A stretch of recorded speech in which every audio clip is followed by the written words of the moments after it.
Hi, it's Teresa with Crafty with Theresa. Thank you so much for joining me today. In today's video, we'll actually be taking one A2 card design, just adding one fold to it, and you'll see a different type of card. Also, stick with me because throughout this video, I'll also show examples of how you can create other cards just by changing the direction of that fold. Also, I'm going to throw in a few tips today. We'll be looking at a few other ways to do what I call working smarter, not harder.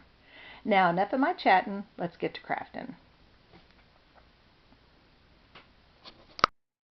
First, I want to welcome some new subscribers. I want to thank you so much for joining my channel. I hope you like what you see and you stick with me. Oh, and speaking of sticking with me, thank you to those of you who have been through this with me and enduring my learning curve on YouTube. I appreciate you so much. So normally I start with pattern paper cuts. And I don't necessarily go into detail on the card-based cuts, but because that's important today, we're starting there. We'll take an 8.5 by 11 piece of cardstock, and on the 8.5 inch side, we'll score it at 4 1/4. Then we'll rotate that piece of paper, and then on the 11 inch side, we'll cut it at 5 1/2. This way of making card bases is what I call working smarter, not harder. For example, you now have two standard A2 card bases. And if I didn't say this before, an A2 card base is 4 1/4 by 5 1/2. This will be our starting point. Here's where we start to make a few changes. Folds in this case.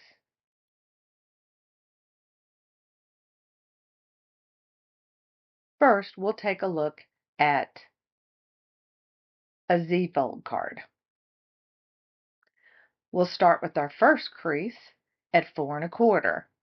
We'll take our bone folder and we'll run it up and down to make that crease. Now we'll simply take one side of the card base and fold it back toward the crease.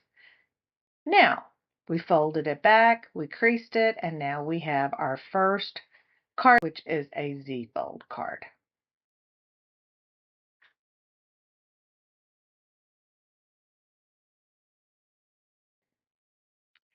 Now, if you haven't had a chance to take a look, I'll post it here for you today. Just by changing the direction of that fold, you'll actually change the type of card. For example, this same fold flipped the other way will make an easel card.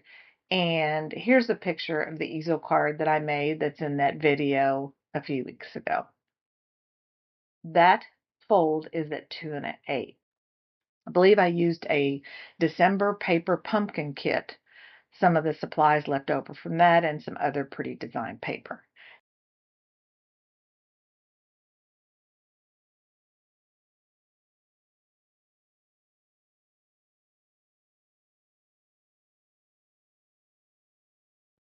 Now that we've covered that, like I mentioned in the very beginning of this video, depending on how you fold your card base, you can make different types of lovely cards. So let's go ahead and get back to creating the Z-fold card. But please stick with me throughout this video because you'll see several different cards using that Z-fold card base and the easel card base. So next, what we're going to start looking at is what do we want to use as our focal point.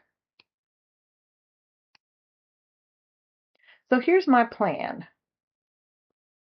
which by the way leads me straight into tip number 2, which I call die cut once to get 2 cuts. I'll start pulling out different die cuts. I've created several cards like I mentioned, so I actually have a mix of die cuts right here. And By the way, I will add in the description box the information on these dies and stamps that I use here today. I finally landed on the linked together stamp and die cuts for the big majority of the cards that we're making here today. I tend to do this when I first get a set of die cuts. In this case, I have a stamp and die cut bundle. I'll actually go through and make 1 or 2 die cuts at that time. Because we're coming up on spring, though, I know we'll be using florals from the Designer Series Paper Floral Delight and die cuts from the Storybook Friends Designer Series Paper also. So because of that, I'll be looking at bright colors like Petunia Pop, Shy Shamrock, Lemon Lolly. Those are some that I can think of right off the bat. So as part of my tip here is that I take the die cut and I'll do those several colors that I mentioned earlier, and then I'll add a white paper cardstock to the back. I have several reasons why I do it this way. First, you get a lot more die cuts to use that you can actually use later, especially if you die cut using multiple cardstocks. Adding that white cardstock helps me because I can easily add those extra die cuts to the back of something to add dimension to a focal point. I did forget to mention, though, that I do use, for that extra white cardstock, a 65-pound cardstock. It's much easier to run it through your die cut. Now, when I use that extra white cardstock, I generally increase the layered sandwich, they call it, by adding a shim. In my case, I use copy paper to add layers. And I adjust the number of pieces of copy paper as I go.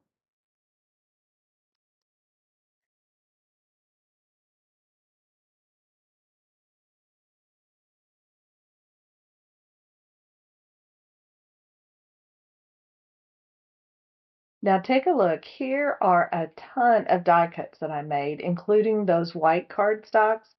But another tip here is I can always take those white pieces of cardstock and add a little color to them, and now I actually have another die cut in a different color. Now when I'm designing, I don't always know which one I plan to use. So what you'll see here is I grab all of the bits that I've die cut and I fidget with them until I get the design I like. In this case, I'll use the arches with a happy birthday ephemera piece and add some pretty flowers and stems to it. Take a look.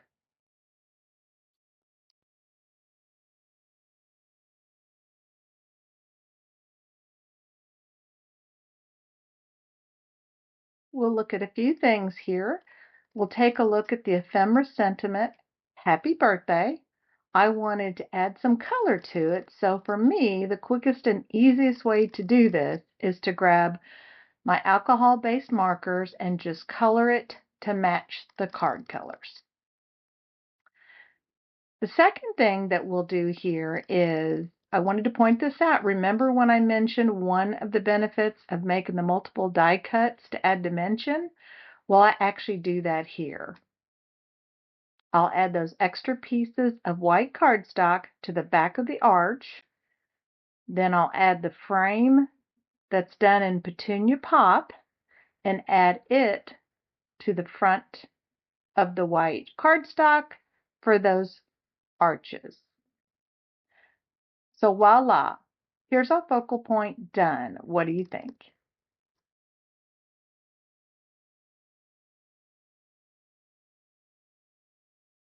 So now let's hop on over to our designer series paper, and I'll show you a quick look at some of the beautiful papers in the Floral Delight paper pack. Now, I don't believe I've shown this before, so I'm going to quickly show you both sides of the designer series paper. I've used it in more than cards. Now, for my scrapbooking fans that have recently joined me, I hope to be able to show you two layouts that I mentioned that I was going to be doing in my last video. One is using this floral design paper. The second is using the Storybook Friends Designer Series paper. Stay tuned. I'm going to try to get those into this video for you today. One of these days, I hope to get my craft room rearranged a little bit so that I can actually show you how I create them. But for now, I'm just going to have to keep throwing sneak peeks in these videos here and there.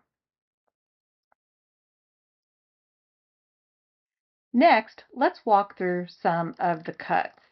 I'm going to basically let you know this is the way that I actually work.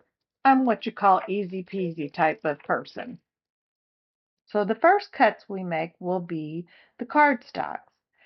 This is how I do it. I will do 3 strips the same cut. In this case, 2 by 5.5. We'll end up cutting one of those down later, but we'll talk about that in just a minute.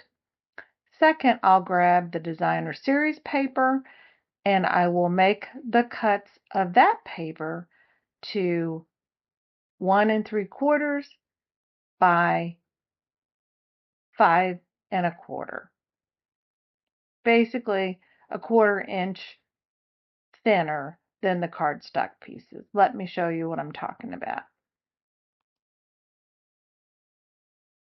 Now I'll need, in this case, for the card I'm making here today, I will need 2 different pieces of the designer series paper, the Floral Delight, but I hope to get another card out for you, maybe not in this video, but soon, where I will show you what I did with the scraps. Now, once I've made these cuts, there is one cut that I will cut down.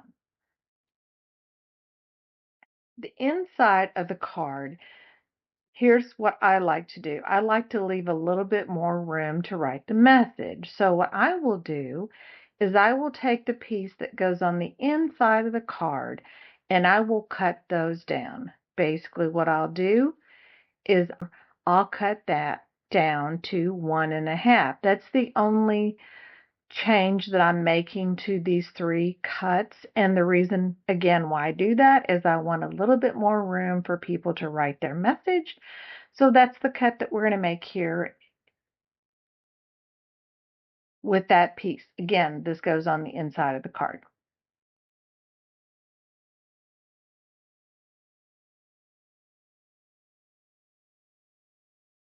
Now here's all the 3 strips together. You see I've got, and I kind of went with an A1 left-hand side, and you'll see that those 2 are the exact same cuts, and then remember the changes we made to the inside. So here's a better look at that. Now, we're just going to put these together.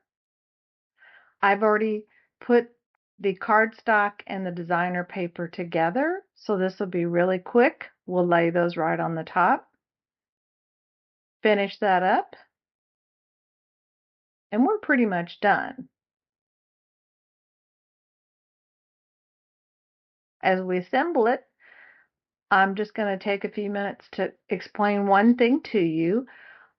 Now, because I used a white card base, I don't need to make any changes. I did notice that my card base was just a little bit off here, so I did correct that here. But if I end up having a different color cardstock, you'll see that I actually do cut an additional piece on the inside for people to be able to write their message.